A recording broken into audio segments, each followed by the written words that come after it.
Welcome to ಶಾಸ್ diaries episode 2 of ಗುಡಿಯ ಕತೆ ನನ್ನ ಜೊತೆ.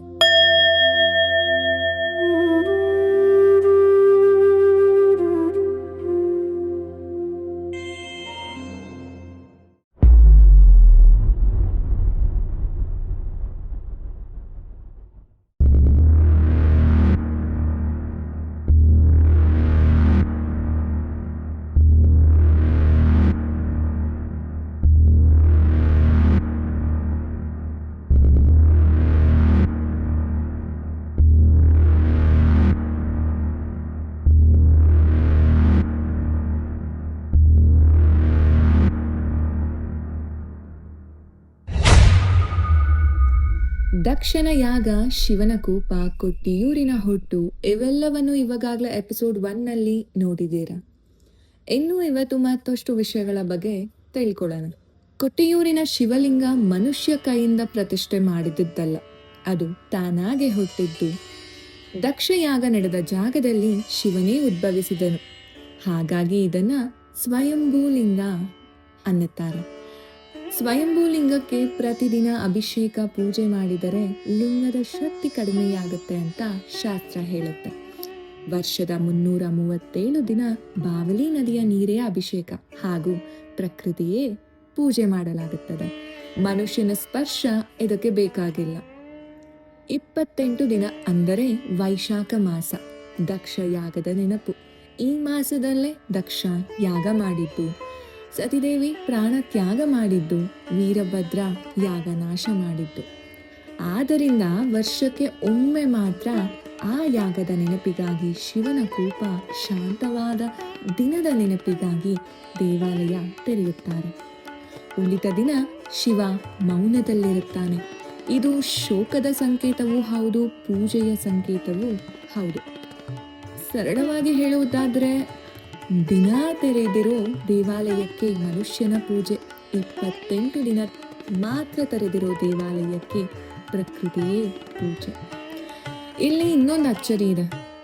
ಅಕ್ಕರೆ ಕೊಟ್ಟಿಯೂರಲ್ಲಿ ಪುರೋಹಿತರು ಒಂದು ಮಂತ್ರವನ್ನು ಹೇಳುವುದಿಲ್ಲ. ಇದಕ್ಕೆ ಆಚೆ ಪೂಜೆ ಅಂತ ಹೆಸರು. ಅಂದ್ರೆ ಮಂತ್ರ ಇಲ್ಲದ ಪೂಜೆ ಎಂದರ್ಥ.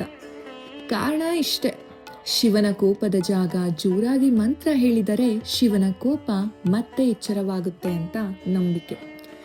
ಕೇವಲ ಎಲೆ, ಹೂವು, ನೀರನ್ನು ಕೋಲಿನಿಂದ ಲಿಂಗಕ್ಕೆ ಅರ್ಪಿಸುತ್ತಾರೆ. ಭಕ್ತರು ದೂರದಿಂದಲೇ ನಮಸ್ಕರಿಸುತ್ತಾರೆ. ಮೌನವೇ ಪೂಜೆ, ಮೌನವೇ ಮಂತ್ರ. ಸನಾತನ ಧರ್ಮದ ಅತ್ಯಂತ ಅಪರೂಪದ ಪೂಜಾ ಪದ್ಧತಿ ಇದು.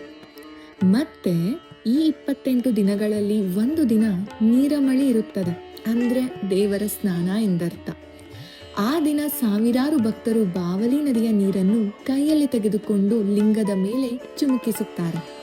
ಮಳೆ ಬರದಿದ್ದರೂ ನೀರಮಳಿಯಾಗುತ್ತದೆ. ಲಕ್ಷ ಜನರ ಕೈಯಿಂದ ಬೀಳುವ ನೀರೇ ಮಳೆಯಾಗುತ್ತದೆ. ಇದು ಭಕ್ತಿಯ ಶಕ್ತಿ. ವಿಗ್ರಹಕ್ಕೆ ಅಭಿಷೇಕವಲ್ಲ, ಭಕ್ತನೇ ಅಭಿಷೇಕ. ಮತ್ತೊಂದು ಅಚ್ಚರಿ ನೋಡೋದಾದ್ರೆ, ಅಕ್ಕರೆ ದೇವಾಲಯದಿಂದ 3 ಕಿಲೋಮೀಟರ್ ದೂರ ಪಾತಾಳ ಕುಂಡಂ ಅಂತ ಇದೆ. ಅಂದ್ರೆ ವೀರಭದ್ರನ ಕುಳಿ. ದಕ್ಷ ಯಾಗ ನಾಶ ಮಾಡಿದ ಮೇಲೆ ವೀರಭದ್ರ ತನ್ನ ಕೋಪವನ್ನು ಈ ಕುಳಿಯಲ್ಲಿ ತೊಳೆದನು ಅಂತ ನಂಬಿಕೆ. ಕುಳಿಯ ನೀರು ಕಪ್ಪು, ತಳ ಕಾಣುವುದಿಲ್ಲ.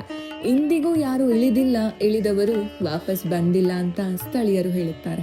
ಕೋಪದ ಕುರುಹು ಇಂದಿಗೂ ಉಳಿದಿದೆ. ಕಾಶಿಗೆ ಹೋಗಿ ಗಂಗೆಯಲ್ಲಿ ಸ್ನಾನ ಮಾಡಿದರೆ ಏನು ಪುಣ್ಯವೋ, ಕೊಟ್ಟಿಯೂರು ಬಾವಲಿ ನದಿಯಲ್ಲಿ ಸ್ನಾನ ಮಾಡಿದರೆ ಅದೇ ಪುಣ್ಯ. ಕಾರಣ, ದಕ್ಷ ಯಾಗ ನಾಶವಾದ ಮೇಲೆ ಶಿವ ತನ್ನ ಜಟೆಯಿಂದ ಗಂಗೆಯನ್ನು ಇಲ್ಲಿಗೆ ತಂದನು ಅಂತ ಇತಿಹಾಸ ಹೇಳುತ್ತೆ. ಕಾಶಿ ಉತ್ತರದ ಮೋಕ್ಷ ಆದ್ರೆ ಕೊಟ್ಟಿಯೂರು ದಕ್ಷಿಣದ ಮೋಕ್ಷ. ವೈಶಾಖ ಮಾಸದ ಕೊನೆಯ 3 ದಿನ ಸತಿದೇವಿ ದೇಹ ತ್ಯಾಗ ಮಾಡಿದ ದಿನ ಮತ್ತು ವೀರಭದ್ರ ಯಾಗ ನಾಶ ಮಾಡಿದ ದಿನ. ಆದ್ದರಿಂದ ಈ 3 ದಿನ ಶಿವ ಉಗ್ರ ರೂಪದಲ್ಲಿ ಇರ್ತಾನೆ. ಅತಿ ಶಕ್ತಿಯುತ ಕಾಲ. ಮತ್ತು ಇಲ್ಲಿ ತ್ರಿಕಾಲ ಪೂಜೆ ಅತಿ ಕಟ್ಟುನಿಟ್ಟಿನಿಂದ ನಡೆಸಲಾಗುವ ಕಾರಣಕ್ಕೆ ಆ 3 ದಿನ ಇಲ್ಲಿ ಮಹಿಳೆಯರಿಗೆ ಪ್ರವೇಶವಿಲ್ಲ. ಆ ಕಾಲದಿಂದಲೇ ಆಚಾರ್ಯರು ಶುದ್ಧತೆ ನಿಯಮ ಮಾಡಿದರು. ಅದೇ ಸಂಪ್ರದಾಯ ಇವತ್ತು ಮುಂದುವರಿಯುತ್ತದೆ. ಐ ಹೋಪ್ ಕೊಟ್ಟಿಯೂರಿನ ಕೆಲವೊಂದು ರಹಸ್ಯದ ಕಥೆಗಳು ನಿಮಗೆ ಇಷ್ಟ ಆಗಿದೆ ಅಂತ. ಮುಂದಿನ ಎಪಿಸೋಡ್ನಲ್ಲಿ ಮತ್ತೊಂದು ಗುಡಿಯ ಕತೆ ಜೊತೆಗೆ ಬರ್ತೀನಿ. ಅಲ್ಲಿಯವರೆಗೂ take care, tata, bye bye. See you in next episode.